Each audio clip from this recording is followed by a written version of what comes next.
Dan langsung saja untuk membuka spesial segmen di siang hari ini kita sapa bersama narasumber utama kita siang hari ini, yakni Kepala Eksekutif Pengawas Perbankan merangkap anggota Dewan Komisioner Otoritas Jasa Keuangan atau OJK, Bapak Dian Edianare. Halo, apa kabar Pak Dian? Kabar baik, misalnya apa kabar? Kabar baik juga Pak Dian, terima kasih sudah menyempatkan waktu untuk bergabung secara daring bersama dengan kami. Sama-sama, terima kasih. Baik Pak Dian, saya langsung saja bertanya ke pertanyaan pertama. Pak, OJK kan terus mendorong transformasi industri perbankan menuju layanan yang lebih bernilai tambah. Dari perspektif regulator, bagaimana OJK melihat arah pengembangan konsep beyond banking agar tetap memberikan manfaat bagi masyarakat tanpa mengabaikan prinsip kehati-hatian? Baik, misalnya ini pertanyaan pertanyaan penting saya kira ya. Dan kita sama-sama tahu tentu saja bahwa Indonesia ini memiliki potensi ekonomi digital yang sangat besar ya.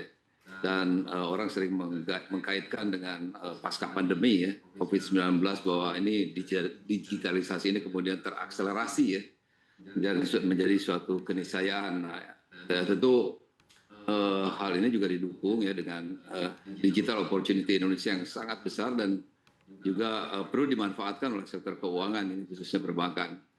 Ya kita sama-sama tahu bahwa saat ini sekitar 75,6% dari populasi penduduk Indonesia itu merupakan masyarakat yang paham itu yang mahir dan tentu terbiasa menggunakan teknologi modern atau yang disebut dengan istilahnya generasi tech savvy lah. Tech savvy population ini yang didominasi oleh Gen X, gitu, generasi X, Y, dan Z ini. Dengan 29,1% ya dari jumlah tersebut itu merupakan pengguna layanan keuangan secara online. Jadi pada mobil apps perbankan, asuransi maupun investasi lainnya ya. Nah tentu ke depan ya ekonomi digital Indonesia itu diproyeksikan itu akan tumbuh paling tidak sekitar 8 kali lipat ini menjadi sekitar 4.531 triliun ya, itu sekitar tahun 2030 ya. Dengan sektor e-commerce itu akan tentu masih akan mendominasi sebesar 1.900 triliun, itu mungkin hampir 34%. Dan hal ini tentu mendorong perkembangan transaksi e-commerce, transaksi digital banking maupun transaksi kris gitu ya, uang elektronik yang tentu akan semakin masif gitu. Nah oleh karena itu saya kira OJK tentu saja menilai terdapat key driver sebetulnya untuk terus mendorong perkembangan layanan keuangan digital, yaitu tentu bank akan terus melakukan transformasi digital, sementara juga mungkin kalau yang bisa belum melakukan sendiri itu akan kolaborasi bank dengan fintech, dan kemudian juga inovasi juga yang mendorong besarnya transaksi e-commerce. Nah ini saya kira yang menandai industri perbankan saat ini yang telah kita sebut sebagai memasuki transformasi bank 5.0 ya, yang ditandai dengan semakin masifnya penggunaan otomasi melalui kombinasi antara kreativitas manusia dengan untuk meningkatkan produktivitas serta meningkatnya tentu kerja aliansi bank dengan fintech dan startup. Nah transformasi tersebut juga bukan hanya bertujuan meningkatkan efisiensi operasional sekarang ini, tetapi juga menciptakan layanan yang lebih personal, lebih responsif dan juga mampu menjangkau masyarakat yang lebih luas karena begitu. Nah dalam beberapa tahun terakhir itu OJK telah menerbitkan berbagai ketentuan yang mencakup penguatan model bisnis digital, penyelenggaraan produk dan layanan berbasis teknologi, kemudian juga pengolahan risikonya, hingga assessment tingkat maturitas digital perbankan. Nah hal ini dalam rangka tentu saja memitigasi meningkatnya risiko cyber dan fraud yang semakin kompleks di masa ini ya, dan bahkan dilakukan secara bisa dikatakan secara kolaboratif ya. Dalam beberapa waktu terakhir ini berbagai insiden menunjukkan bahwa itu ancamannya tidak hanya berasal dari kelemahan teknologi, tetapi juga dari semakin canggihnya nih modus operandi pelaku kejahatan. Dan bahkan ini diperkirakan ini adalah grup ya, tidak lagi sendiri-sendiri, tetapi merupakan suatu komplotan lah, bisa dikatakan demikian. Nah OJK sebagai regulator secara aktif tentu melakukan pengawasan melalui mekanisme offsite dan onsite supervision untuk memastikan efektivitas penerapan keamanan dan juga ketahanan digital di perbankan.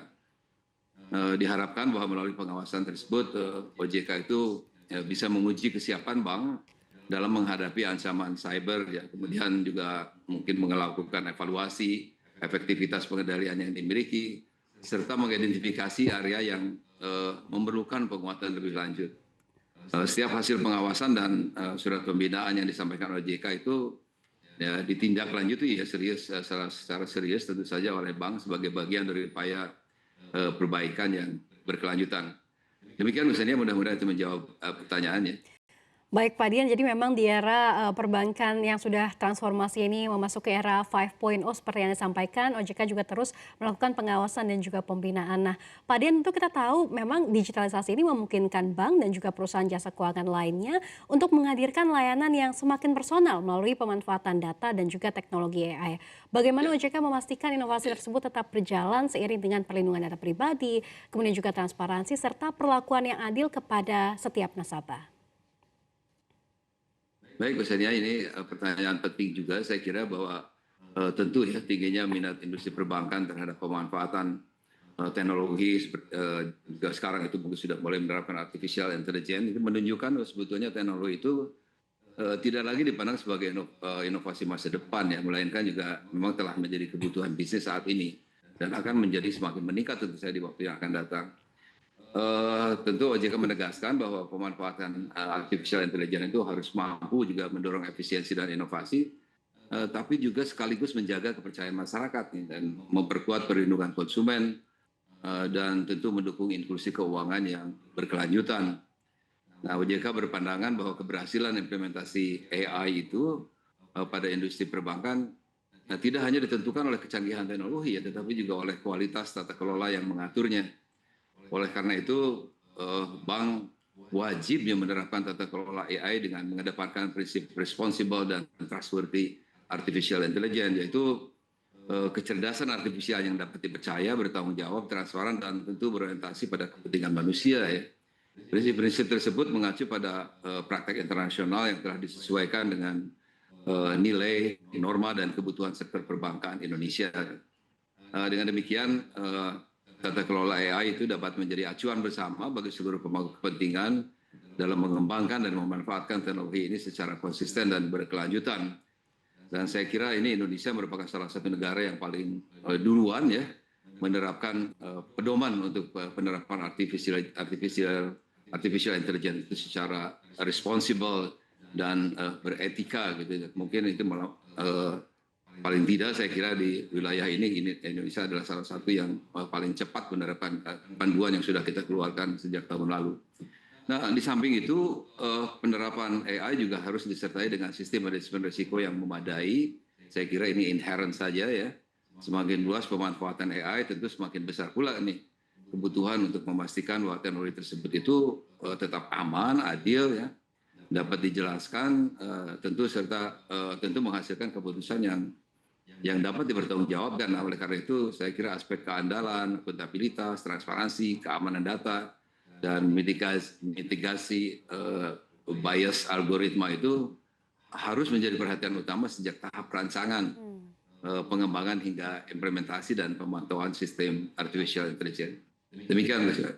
Baik, jadi bagaimana memang dengan adanya panduan tata kelola kecerdasan artificial dari OJK itu yang telah diluncurkan pada tahun lalu ini agar tidak hanya memberikan kemanfaatan bagi perbankan melalui credit scoring dan juga sistem lainnya, tapi juga memang harus menimbulkan suatu ada responsibility begitu ya Pak ya, dan juga yang lebih prudent dalam hal bertransaksi secara digital. Baik, kemudian Pak Dian, kita tahu ini masih terdapat persepsi bahwa model bisnis bank digital identik dengan strategi bakar uang demi mengejar pertumbuhan. Nah, dari sisi regulator, bagaimanakah OJK memandang strategi ideal agar bank digital ini mampu mencapai profitabilitas tapi secara berkelanjutan tanpa mengorbankan prinsip tata kelola dan juga manajemen risiko? Baik, Mas, saya kira ini juga hal yang penting nih untuk tidak menimbulkan saya kira salah persepsi ya di masyarakat bahwa tentu bahwa OJK itu tetap memandang bahwa model bisnis yang memastikan profitabilitas berkelanjutan lah sebetulnya yang dapat dijadikan fondasi pertumbuhan bank digital dalam jangka panjang. Jadi ini bukan bukan pertumbuhan yang bergejolak ya atau up and down gitu, tetapi memang ini tumbuh secara bagus gitu, bahkan mungkin semakin tumbuh ke depannya. Nah, bank digital yang berfokus pada pertumbuhan nasabah, kemudian juga transaksi maupun kredit itu harus diikuti dengan kemampuan menghasilkan pendapatan yang sehat ya, yang efisien, yang semakin baik. Jadi kualitas aset juga tetap terjaga, serta tentu permodalan yang memadai dengan tetap memperhatikan prinsip kehati-hatian dan mitigasi risiko yang memadai. Nah, OJK tentu akan terus mendorong bank digital memanfaatkan teknologi dengan membangun model bisnis yang efisien, meningkatkan produktivitas, memahami kebutuhan dan perilaku nasabah, serta mengembangkan sumber pendanaan yang berkelanjutan. Insentif dan promosi dapat menjadi bagian dari strategi akuisisi nasabah dengan tetap tentu saja terukur dan tidak menciptakan ketergantungan untuk mempertahankan pertumbuhan. OJK menegaskan bahwa tentu profitabilitas tidak boleh dicapai dengan mengorbankan tata kelola dan manajemen risiko. Ekspansi kredit itu harus tetap prudence, itu tentu saja. Mitigasi risiko juga tetap kuat ya, dan keamanan cyber dan perlindungan data juga yang memadai, serta pengendalian internal yang efektif. Saya kira itu mungkin intinya ya, itu yang saya kira kita baru-baru ini juga sistem pengawasan kita yang terkait dengan what's called bank digital itu juga semakin dikhususkan ya, sehingga kita juga sekarang memiliki direktorat khusus gitu yang menangani kegiatan-kegiatan yang terkait dengan bank digital. Demikian mungkin di sini. Baik Pak Dian, jadi memang OJK ini kembali menegaskan bahwa memang dengan adanya profitabilitas bank bukan berarti mengesampingkan tadi sisi prudennya itu. Nah Pak, apakah memang jadi sekarang sudah cukup bergeser ukuran keberhasilan bank, bukan lagi seberapa cepat menambah nasabah, tapi juga seberapa berkualitasnya pertumbuhan dan engagement nasabah tersebut? Ya, betul.